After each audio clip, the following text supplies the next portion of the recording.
ನಮಸ್ಕಾರ, ಶುಭೋದಯ ಪ್ರೀತಿಯ ವೀಕ್ಷಕರೆಲ್ಲರಿಗೂ ಸಂಕಲ್ಪ ಸುದ್ದಿ ಕಾರ್ಯಕ್ರಮಕ್ಕೆ ಆತ್ಮೀಯ ಪ್ರೀತಿಯ ಸ್ವಾಗತ ಹೇಳ್ತಾ ಇರೋದು ನಾನು Usha. So first time channel ವೀಕ್ಷಿಸ್ತಿದ್ದೀರಾ ಅಂತಂದ್ರೆ ಈಗಲೇ ನಮ್ಮ ಚಾನಲ್ನ ಸಬ್ಸ್ಕ್ರೈಬ್ ಮಾಡಿ, ನಮ್ಮ ವಿಡಿಯೋಸ್ನ ಲೈಕ್ ಮಾಡಿ. ಏನು ಎಂದಿನಂತೆ ಕಾರ್ಯಕ್ರಮದಲ್ಲಿ ನಮ್ಮ ಜೊತೆಲಿದ್ದಾರೆ. ಪ್ರತಿಯೊಂದು ವಿಡಿಯೋಸಲ್ಲಿ ಕೂಡ ಸಾಕಷ್ಟು ಉಪಯುಕ್ತವಾಗಿರುವಂತಹ ವಿಚಾರಗಳು, ವೇದ, ಶಾಸ್ತ್ರ, ಪುರಾಣ, ಜ್ಯೋತಿಷ್ಯ, ವಾಸ್ತು, ಯಾವುದೇ ರೀತಿಯಾಗಿರುವಂತಹ ಸಮಸ್ಯೆಗಳಿದ್ದಲ್ಲಿ ಹೇಗೆ ನಾವು ಸರಳವಾಗಿ ಪರಿಹಾರಗಳನ್ನ ಮಾಡ್ಕೊಳ್ಬಹುದು, ಈ ಎಲ್ಲ ವಿಚಾರವನ್ನು ತಿಳಿಸ್ಕೊಡುವಂತಹ ಸ್ಪಿರಿಚುವಲ್ ಗುರು ಡಾಕ್ಟರ್ ವಿಷ್ಣುದತ್ತ ಗುರುಜಿಯವರಿದ್ದಾರೆ. ಬನ್ನಿ ಗುರುಗಳನ್ನ ಇವತ್ತಿನ ಕಾರ್ಯಕ್ರಮಕ್ಕೆ ನಾವು ಬರಮಾಡ್ಕೊಳ್ಳೋಣ. ನಮಸ್ತೆ ಗುರುಗಳೇ, ಕಾರ್ಯಕ್ರಮಕ್ಕೆ ಭಕ್ತಿಯ ಸ್ವಾಗತ. ಸಾಕಷ್ಟು ತಿಂಗಳುಗಳಿಂದ ಅಥವಾ ಆಲ್ಮೋಸ್ಟ್ ಒಂದು 14 ತಿಂಗಳೇ ಆಯ್ತು ಅಂತಾನೆ ಹೇಳ್ಬೋದು ಈ ವಿಚಾರ ಸ್ಟಾರ್ಟ್ ಆಗಿ. ಇವ್ರು ಹಿಂಗ ಹಂಗ ಈ ತರ ನಮ್ಗೆ ಆಲೋಚನೆಗಳು ಬರ್ತಾನೆ ಇತ್ತು. ಯಾರ ವಿಚಾರವಾಗಿ ಮಾತನಾಡ್ತಿದ್ದೀನಿ ಅಂತಂದ್ರೆ ಪ್ರಜ್ವಲ್ ರೇವಣ್ಣ. ಸೊ ಅವರಿಗೆ ಇವಾಗ ಜೀವಾವಧಿ ಶಿಕ್ಷೆ, ಇದು ಕೇಳಿದ್ರೆ ಒಂದಷ್ಟು ಶಾಕ್ ಆಗುತ್ತೆ. ಅವ್ರು ನಿಜವಾಗ್ಲೂ ತಪ್ಪು ಮಾಡಿದಾರ ಅಂತ. ಇನ್ನು ಕೆಲವರು ಹೌದು ಮಾಡಿರಬಹುದು. ಈ ಥರನೇ ಡಿಸ್ಕಷನ್ಗಳಾಗ್ತಾ ಇದೆ ಅಂತ ಹೇಳ್ಬೋದು. ಈಗ ಕೊಟ್ಟಿರೋಂಥ ತೀರ್ಪು ಸರಿಯಾಗಿದೆಯಾ ಅಥವಾ ಇದ್ರಲ್ಲಿ ಏನಾದರೂ ಬದಲಾವಣೆಗಳಾಗತ್ತಾ? ಅವ್ರು ಜೀವನ ಪರ್ಯಂತ ಜೈಲಿನಲ್ಲೇ ಇರಬೇಕಾಗತ್ತಾ? ಹೊರಗಡೆ ಬರೋದಕ್ಕೆ ಅವಕಾಶನೇ ಸಿಗೋದಿಲ್ವಾ? ಹಾಗಿದ್ರೆ ನಿಜವಾಗ್ಲೂ ತಪ್ಪು ಮಾಡಿದಾರ? ತಪ್ಪು ಮಾಡಿಲ್ಲ ಅನ್ನೋದಾದ್ರೆ ಅವ್ರು ಹೊರಗಡೆ ಬರೋಕ್ಕೆ ಅವಕಾಶ ಇರುತ್ತಾ? ಈ ಥರ ಎಲ್ಲ ಪ್ರಶ್ನೆಗಳಿಗೆ ಕ್ವಶನ್ ಮಾರ್ಕ್ ಆಗ್ಬಿಟ್ಟಿದೆ ಗುರುಗಳೇ. ನೀವು ತುಂಬ ಈ ಒಂದು ಪೊಲಿಟಿಕಲ್ಸ್ ಅವ್ರಿಗೆ ಅಂದರೆ ಪಾಲಿಟಿಕ್ಸಲ್ಲಿ ಇರುವಂಥವ್ರಿಗೆ ಸಾಕಷ್ಟು ಒಂದು ರೆಮಿಡೀಸ್ ಆಗಿರ್ಬೋದು, ಸೊಲ್ಯೂಷನ್ಸು ಎಲ್ಲವೂ ಕೂಡ ಪ್ರಿಡಿಕ್ಷನ್ಸ್ನ ಕೊಟ್ಟಿದ್ದೀರಾ. ಅದನ್ನೆಲ್ಲ ತಲೆಯಲ್ಲಿ ಇಟ್ಕೊಂಡು ಈ ಪ್ರಶ್ನೆ ತಮ್ಮ ಮುಂದೆ ಇಡ್ತಾ ಇದ್ದೀನಿ. ಸೊ ಏನು ಹೇಳ್ತೀರಾ ಅವರು? ಓಂ ವಿಶ್ವಸ್ಮೈ ನಮಃ. ಪ್ರೀತಿಯ ಬಂಧುಗಳೇ, ಏನು ಹೇಳೋದು ತಾಯಿ, ಹೇಳದೇ ಇರೋದೇ ಒಳ್ಳೆಯದು. ಅಂದರೆ ನನಗೆ ಏನು ಗೋಚರ ಆಗುತ್ತಂದರೆ, ಕೆಲವೊಂದು ಇಂಥ ಘಟನೆಗಳು ನಡೆದಾಗ ಇನ್ಯಾವುದೋ ಹಿಂದೆ ನಡೆದದ್ದು ರಾಮಾಯಣ, ಮಹಾಭಾರತ, ಇತಿಹಾಸ, ಈ ಭಾಗವತ, ಪುರಾಣ, ಇದ್ರದ್ದು ಅಷ್ಟು ಅಂಶಗಳು ನೆನಪಿಗೆ ಬರ್ತವೆ ನೀವು ಪ್ರಶ್ನೆ ಮಾಡಿದಾಗ. ಈ ಸುಂದರಕಾಂಡದಲ್ಲಿ ಒಂದು ಮಾತಿದೆ. ರಾವಣನ ಮಡದಿಯಾಗಿರುವ ಮಂಡೋದರಿ ಈ ಮಾತನ್ನು ಹೇಳ್ತಾಳೆ. ಅಲ್ಲ, ನೀವು ಪ್ರೀತಿಯ ಬಂಧುಗಳೇ, ನಾನು ಇದನ್ನು ಹೇಳುವಾಗ ಸಹೃದಯತೆಯಿಂದ, ವಿಶಾಲ ಮನೋಭಾವನೆಯಿಂದ ಮಾತ್ರ ನೀವು ಕಾಣಬೇಕಷ್ಟೆ. ವಿಶಾಲ ಮನೋಭಾವನೆಯಿಂದ ನೀವು ಕಾಣ್ತೀನಿ ಅನ್ನೋದಾದರೆ ಇದಕ್ಕೆ ನಾನು ಹೇಳುತ್ತೇನೆ. ಈ ನೀವು ಪಾಯಸ ಮಾಡುವಾಗ ಬೆಲ್ಲದಿಂದ ಮಾಡಿದರೂ ಅದು ಪಾಯಸವೇ, ಸಕ್ಕರೆಯಿಂದ ಮಾಡಿದರೂ ಅದು ಪಾಯಸವೇ. ಈ ಬೆಲ್ಲದಿಂದ ಮಾಡಿರುವಂಥ ಪಾಯಸ ಕಪ್ಪಗೆ ಕಾಣಬಹುದು, ಈ ಸಕ್ಕರೆಯಿಂದ ಮಾಡಿರೋ ಪಾಯಸ ಬಿಳಿ ವರ್ಣದ ಕಾಣಬಹುದು. ಆದರೆ ಎರಡೂ ಒಂದೇ ಟೇಸ್ಟ್ ಇರುತ್ತೆ, ಸಿಹಿಯೇ ಇರುತ್ತೆ. ಬೆಲ್ಲದಿಂದ ಮಾಡಿದ್ದ ಪಾಯಸ, ಸಕ್ಕರೆಯಿಂದ ಮಾಡಿದ ಪಾಯಸ ಎರಡೂ ಸಿಹಿಯೇ ಇರುತ್ತೆ. ಹಾಗಂತೇಳಿ ಇನ್ನೇನೋ ವರ್ಣದ್ದು ಹುಡುಕೋದು, ಮತ್ತೊಂದು ಹುಡುಕೋದು ಅಲ್ಲವೇ ಎಲ್ಲ. ಇಲ್ಲಿ ಏನು ಮಂಡೋದರಿ ವ್ಯಕ್ತಪಡಿಸ್ತಾಳೆ ಅಂತಂದರೆ, ಅಲ್ಲೋ ಕಣಯ್ಯ, ನನ್ನಲ್ಲಿ ಕಾಣದೇ ಇರತಕ್ಕಂಥದ್ದು ಸೀತಮ್ಮನಲ್ಲಿ ಏನು ಕಂಡಿಯೋ ನೀನು? ನಿನ್ನ ಕಾಮದ ಆಸೆಗೆ ಇಂದ್ರನೇ ದೊಡ್ಡ ಪ್ರಪಂಚವನ್ನು ಗೆದ್ದಿರತಕ್ಕಂಥ ಶೂರ, ಅವನನ್ನು ಸೋಲಿಸಿದ ನನ್ನ ಮಗ ಅಂತವನ್ನು ಹಿಡಿದಿದ್ದೀನಿ ನಾನು. ಅಂಥ ಮಗನನ್ನು ಬಲಿ ಕೊಟ್ಟಿಯಲ್ಲೋ ನಿನ್ನ ಕಾಮ ಪೈಶಾಚ ಕೃತ್ಯಕ್ಕೆ. ನಿನ್ನ ತಮ್ಮನಾಗಿರುವಂಥ ಕುಂಭಕರ್ಣನ ಕಳ್ಕೊಂಡಿಯಲ್ಲೋ ನಿನ್ನ ಕಾಮ ಪಿಶಾಚತ್ವಕ್ಕೆ. ನೀನು ಸತ್ತರೆ ನಿನ್ನ ತಮ್ಮ ವಿಭೀಷಣ ಇದೆ ಕಣೋ ನಿನ್ನ ಸಂಸ್ಕಾರ ಮಾಡಲಿಕ್ಕೆ. ನೀನು ಸತ್ರೆ ನಿನ್ನ ತಮ್ಮ ಇದ್ದಾನೆ ಕಣೋ ವಿಭೀಷಣ ನಿನಗೆ ಸಂಸ್ಕಾರ ಮಾಡಲಿಕ್ಕೆ. ನಾನು ಸತ್ರೆ ಯಾರೋ ಇದ್ದಾರೋ ನನ್ನ ಮಗನ ಕಳ್ಕೊಂಡಿದ್ದೀನಲ್ಲೋ, ನಾಶ ಮಾಡಿದ್ಯಲ್ಲೋ, ನೀನು ನಾಶ ಮಾಡ್ಕೊಂಡಿದ್ದಲ್ಲ, ನಮ್ಮನ್ನು ನಾಶ ಮಾಡಿದ್ಯಲ್ಲೋ ಅಂತ ಸುಂದರಕಾಂಡ ಮಾತಾಡುತ್ತೆ ರೀ. ಸುಂದರಕಾಂಡ ಮಾತಾಡುತ್ತೆ. 64 ವಿದ್ಯೆಗಳುಳ್ಳ ಅಂತಹ ರಾವಣ ಸಣ್ಣದೊಂದು ಮಿಸ್ಟೇಕ್ ಮಾಡಿದ. ಅವನೊಬ್ಬ ಮಹಾಬ್ರಾಹ್ಮಣ, ಅದ್ಭುತವಾಗಿರೋ ತಪಸ್ವಿ. ನೋಡಿ, ಎಲ್ಲವೂ ಇತ್ತು, ಅದೊಂದು ತಪ್ಪು ಮಾಡಿದ್ದಕ್ಕೆ ಪಕ್ಕಕ್ಕಿಟ್ಟ. ನಾನು ಅದನ್ನು ಹೇಳಿದ್ದು, ನೀನು ಇಷ್ಟಪಟ್ಟು ತೆಗೆದುಕೊಂಡು ಬಂದಿರತಕ್ಕಂಥ ಸೀತಾ ಮಹಾಲಕ್ಷ್ಮಿ ನಿನ್ನ ಮೇಲೂ ಕೂಡ ಅಷ್ಟೇ ಪ್ರೀತಿ ಇಟ್ಟುಕೊಂಡಿದ್ದಾಗ ಅದೊಂದು ರೀತಿಯ ಸಂಭವ. ಬಲವಂತವಾಗಿ ನೀನು ಆಕೆನ ಹೇಳ್ಕೊಂಡು ಬಂದು ಕಾನೆ ಮಾಡಿ ನಾನು ಹಾಗೆ ನೀನು ಹೀಗೆ ಅಂತ ಹೊಗಳ್ಕೊಂಡು ಆಕೆ ತೋರಿಸ್ಕೊಂಡು ಕಾಮದಾಸಿಗೆ ಎಳಿತೀಯಲ್ಲ, ಏನನ್ನ ಬೇಕು ನಿನ್ನನ್ನ ಅಂತ ಮಾತಾಡ್ತಾಳೆ ರಾವಣನ ಮಡದಿಯಾಗಿರ್ತಕ್ಕಂಥ ಯೋಧ. ಅದಕ್ಕೆ ಈ ಥರ ನನಗೆ ನೆನಪು ಬಂದುಬಿಡುತ್ತೆ. ಅವನು ಎಷ್ಟು ಮಾಡಿದಾನೋ ಮಾಡಿಲ್ವೋ ಬಹುಶಃ ಕಣ್ಣಾರೆ ಕಂಡಿದ್ದು ನಾವಲ್ಲ. ಆದರೆ ಇಲ್ಲಿ ನ್ಯಾಯಾಲಯ ಏನು ತೀರ್ಪು ಕೊಟ್ಟಿದೆಯೋ ಅದು ಸರ್ವತಾ ಸಮ್ಮತವಾಗಿದೆ. ಒಂದಷ್ಟು ನನ್ನ ಅನಿಸಿಕೆ ಮಾತ್ರ ಪ್ರೀತಿ ಬಂಧುಗಳೇ, ಇದು ನಿಮ್ಮದು ನಿಮಗೆ ಬಿಡುತ್ತೇನೆ. ನನ್ನ ಅನಿಸಿಕೆ ಮಾತ್ರ ಇದು, ದಯವಿಟ್ಟು ಚೆನ್ನಾಗಿ ಕೇಳಿಸ್ಕೊಳ್ಳಿ. ನನ್ನ ಅನಿಸಿಕೆ ಮಾತ್ರ ಅಂತ ಪದೇ ಪದೇ ಎಚ್ಚರಿಸಿ ಹೇಳ್ತೀನಿ.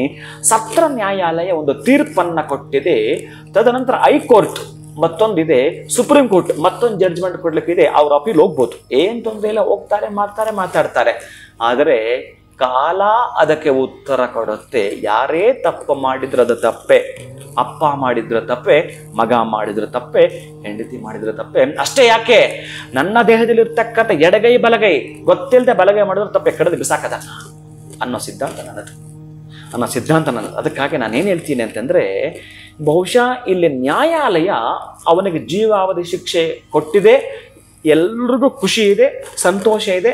ನನಗೊಂದು ಅರ್ಧ ಖುಷಿ ಇದೆ, ಅರ್ಧ ಖುಷಿ ಇಲ್ಲ. ಅರ್ಧ ಖುಷಿ ಇದೆ, ಅರ್ಧ ಖುಷಿ ಇಲ್ಲ. ಯಾಕೆ ಗುರುಗಳೇ?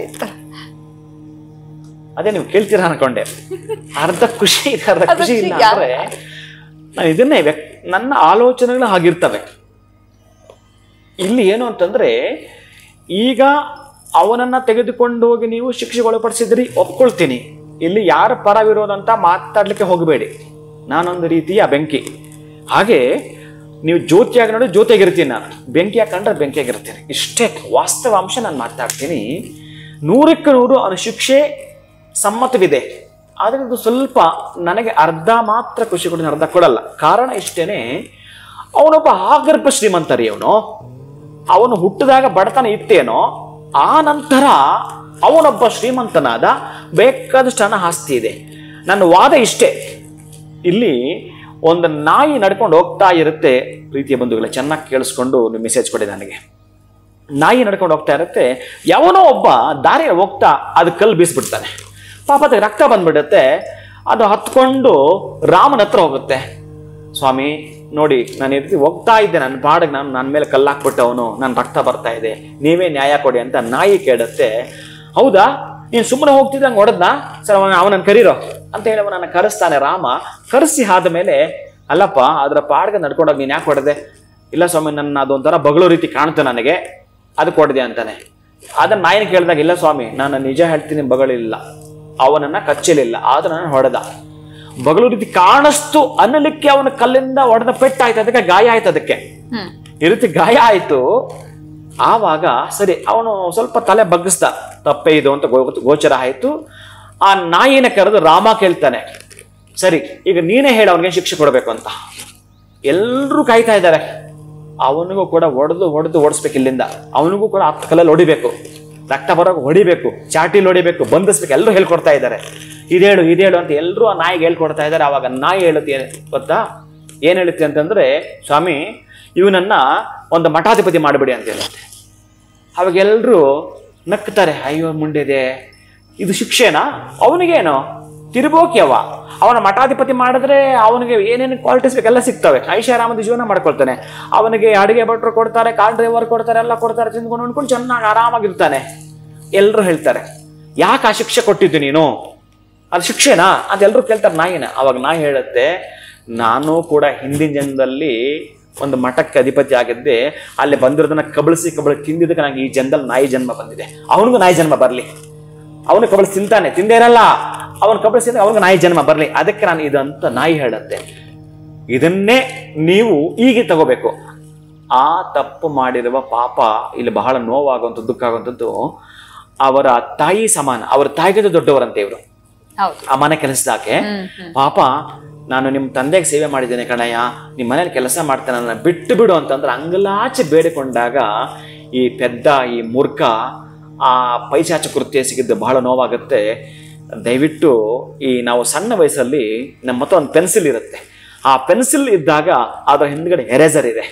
ಯಾಕೆ ಗೊತ್ತಾ? ಸಣ್ಣವು ನೀನು ಅದೇನಾದ್ರೂ ನೀವು ತಪ್ಪು ಬರೆದ್ರೆ ಮತ್ತೆ ಅದನ್ನು ಒರೆಸ್ಲಿಕ್ಕೆ ಎರೇಸರ್ ಇದೆ. ಆ ಪೆನ್ಸಿಲ್ ಆದ್ಮೇಲೆ ಒಂದಷ್ಟು ದಿನಗಳು ನಾವು ದೊಡ್ಡವರಾದ್ಮೇಲೆ ಅದೇ ಕೈಗೆ ನಮ್ಮ ಹತ್ರ ಪೆನ್ ಬರುತ್ತೆ. ಪೆನ್ನು ಬಂದಾಗ ಎರೇಸರ್ ಇರಲ್ಲ, ಚೆನ್ನಾಗಿ ಜ್ಞಾಪಕ ಇಟ್ಕೊಳ್ಳಿ.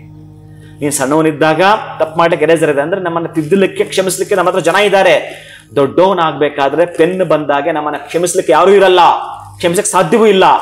ಈ ಪ್ರಕೃತಿ ಅಂಥವ್ನು ಇಷ್ಟಪಡುತ್ತರಿ, ತಪ್ಪು ಮಾಡಬಾರದು ಅಂಥವ್ನು ಇಷ್ಟಪಡುತ್ತರಿ. ಅವರನ್ನು ಆಶಿಸ್ತೀರಿ, ಅಂಥವ್ರನ್ನ ಆಶೀರ್ವದಿಸುತ್ತೀರಿ ಈ ಪ್ರಕೃತಿ. ಇಂತಹ ಪೈಶಾಚ ಕೃತ್ಯಗಳನ್ನು 1000 ಗಟ್ಟಲೆ 2000 ಗಟ್ಟಲೆ ಮಾಡೋದಂತಂದ್ರೆ what nonsense bloody fellow rascal. ಏನನ್ಬೇಕು ಈ ಕೃತ್ಯವನ್ನ?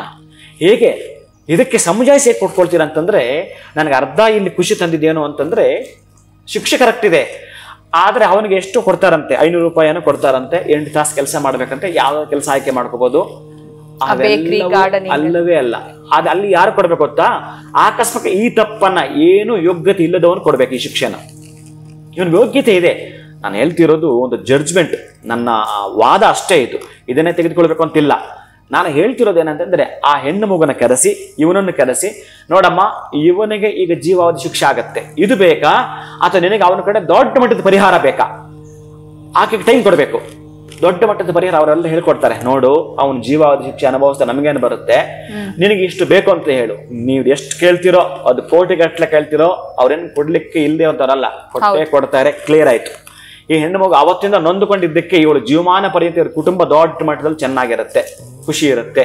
ಏನು ಕೇಳ್ತಾರೆ ಅದು ಜಡ್ಜ್ ಪ್ರಕಾರ ಕೊಡ್ಲೇಬೇಕಾಗತ್ತೆ. ಅವ್ರು ಕೊಡುವಂತ ಕುಟುಂಬವೇ. ನನ್ನ ವಾದ ಇದು. ದಯವಿಟ್ಟು ಬೇರೆ ಇದಕ್ಕೆ ನೀವೇನನ್ನು ಬೇಡ, ನಿಮ್ಮ ಅನಿಸಿಕೆ ಮಾತ್ರ ತಿಳಿಸಿ. ಒಂದು. ಎರಡನೆಯದು, ಈ ತರಹದ ತಪ್ಪು ಮಾಡಿದಾಗ ತುಂಬಾ ಆಗರ್ಭ ಶ್ರೀಮಂತರು, ರಾಜಕೀಯ ನಾಯಕರು, ದೊಡ್ಡ ಮಟ್ಟದ ಹಣ ಇರುವಂತವರು, ಎಲ್ಲರೂ ಕೂಡ ಭ್ರಷ್ಟಾಚಾರದಲ್ಲಿ ಮಾಡಿರ್ತಕ್ಕಂಥವ್ರು ಈ ರೀತಿ ಸಿಕ್ಕಾಕೊಂಡ್ರೆ ಗೊತ್ತಾದ್ರೆ, ಈ ಹೆಣ್ಣು ಮಗು ಕಡೆ 5 ಹಳ್ಳಿಗಳು, ಈ ಮಗು ವಾಸ ಮಾಡ್ತಾರಲ್ಲ ಈ ತಾಯಿ, ಈ ಕಡೆ ಒಂದು 5 ಹಳ್ಳಿಗಳು, ಇವನಿರೋ ಕಡೆ ಒಂದು 5 ಹಳ್ಳಿಗಳು ದತ್ತಕ್ಕೆ ತಗೋಬೇಕು. ಅವನಿರೋ ತನಕ ಅಲ್ಲಿ ಸೇವೆ ಮಾಡಬೇಕು. ಅಂದ್ರೆ ಸರ್ಕಾರ ಏನು ಸವಲತ್ತುಗಳು ಕೊಡುತ್ತೋ ಅಷ್ಟು ಕೊಡಬೇಕು. ಆ ಸವಲತ್ತುಗಳನ್ನು 10 ಹಳ್ಳಿಗಳಿಗೆ ಮಾಡ್ತೀಯಾ, ವಿತ್ತು ಆಕೆಗೆ ಬೇಕಾಗಿದ್ದ ಪರಿಹಾರವನ್ನ ಕೊಡ್ತೀಯಾ, ಅಥವಾ ಜೀವ ಶಿಕ್ಷೆ ಅನುಭವಿಸ್ತೀಯಾ? ಈ ಎರಡನ್ನು ಕೊಡ್ಬೇಕು. ಈ ಆಪ್ಷನ್ ಕೊಟ್ಟಾಗ ಅವನು ಆಯ್ಕೆ ಮಾಡ್ಕೊಳ್ಳೋದು 100ಕ್ಕೆ 100 ಇದೆರಡರಷ್ಟು ಮಾಡ್ತಾನೆ. ಅವನು 2ರಷ್ಟು ಮಾಡ್ತಾನೆ. ಈ ಶಿಕ್ಷೆ ಕೊಡಿ, ನನ್ನ ಪ್ರಕಾರ ಈ ಶಿಕ್ಷೆ ಕೊಡಿ. ಅಲ್ಲಿ ನೀವು ಜೀವಮಾನ ಪರ್ಯಂತ ಇಟ್ಟರೆ ಯಾರಿಗೆ ನಷ್ಟ? ಇನ್ನು ನಮ್ಮ ಸರ್ಕಾರಕ್ಕೆ ನಷ್ಟ. ಅವನೇನ್ ಕೆಲಸ ಮಾಡ್ತಾನಲ್ಲ ಗೊತ್ತಿಲ್ಲ, ಅವ್ನು ಇರೋ ತನಕ ಊಟವನ್ನು ಬಡಿಸ್ತೀರಿ, ಸಂಬಳ ಕೊಡ್ತೀರಿ. ಈ ಮಗುಗೂ ದೊಡ್ಡ ಪರಿಹಾರ ಸಿಕ್ತು. ಆ ಮಗು ಖುಷಿ ಇದೆ, ಅವನ ಜೈಲಲ್ಲಿ ಇರೋದು. ಆ ತಾಯಿ ಖುಷಿ ಇದೆ, ಮಹಾತಾಯಿಗೆ. ಇನ್ನೂ ಖುಷಿ ಬೇಕಲ್ಲ ಆಕೆಗೆ, ಅದನ್ನ ಮಾಡಿ ಅಂತ ನನ್ನ ವಾದ. ಒಂದು 5 ಹಳ್ಳಿಗಳು ಎಷ್ಟು ಅದ್ಭುತವಾಗಿ, ಬಿಡಪ್ಪ ಹೆಂಗೋ ನಮ್ಮ ಹಳ್ಳಿಗಳು ಉದ್ಧಾರ ಅದು. ನೋಡಿ, ಒಂದು ತಪ್ಪಿಂದಲೂ ಕೂಡ ದೊಡ್ಡ ಮಟ್ಟದ ಈ ಪ್ರಯೋಗ, ದೊಡ್ಡ ಮಟ್ಟದ ಈ ಒಂದು ಆನಂದ, ದೊಡ್ಡ ಮಟ್ಟದ ಉಪಯೋಗ ಆಗಬೇಕು ಅಂದ್ರೆ ಇದು ನನ್ನ ಪ್ರಕಾರ ಕರೆಕ್ಟ್ ಅಂತ ನನ್ನ ವಾದ. ನಿಮ್ಮ ವಾದ ಏನು ಅಂತ ಮಂಡಿಸಿ. ಪೆನ್ಸಿಲ್ ಇದ್ದಾಗ ಎರೇಸರ್ ಇತ್ತು, ಪೆನ್ ಇದ್ದಾಗ ಎರೇಸರ್ ಸಿಗಲ್ಲ, ನಮ್ಮನ್ನ ಕ್ಷಮಿಸೋರು ಸಿಗಲ್ಲ. ಕ್ಷಮೆಗೆ ಒಂದು ಶಿಕ್ಷೆ ರೂಪದಲ್ಲಿ ಕ್ಷಮೆ ಕೊಡೋದಾದ್ರೆ ಈ ಪದ್ಧತಿ ಎಲ್ಲೋ ಒಂದು ಕಡೆ ಕರೆಕ್ಟು ಅಂತ ನಾನು ಅಂದ್ಕೊಳ್ತೀನಿ. ಜೀವಾವಧಿ ಇಟ್ಬಿಟ್ಟು ಏನು ಪ್ರಯೋಜನ? ನನಗೆ ಹೇಳಿ ನೋಡೋಣ. ಅವನಲ್ಲಿ ಇಟ್ಬಿಟ್ಟು ನೀವು ಬಿಡಿ. ಆಮೇಲೆ ಇನ್ನೊಂದು ಪ್ರಶ್ನೆ ಬಂದ್ಬಿಡುತ್ತೆ ಅಲ್ಲಿ, ಗುರುಗಳೇ ಮತ್ತೆ ಅದೇ ಮಾಡ್ತಾನೆ. ಎರಡನೇ ಆಪ್ಷನ್ ವೆರಿ ಗುಡ್. ಇದು ಬಂದ್ರೆ ಏನು ಗೊತ್ತುಂಟಾ, ಮತ್ತೊಂದು ಸಲ 2ನೇ ಸಲ ಈ ತರದ ಅಪ್ಪಿ ಏನಾದರೂ ಮಾಡಿದರೆ, ಇದು ದೊಡ್ಡ ಮಟ್ಟದ ಕಾಲಂ, ಅಪ್ಪಿ ಮಾಡಿದರೆ ಆಕೆಯನ್ನು ಅಂದ್ರೆ ಈ ತರಹದವರನ್ನು ಕೇಳೋದಿಲ್ಲ.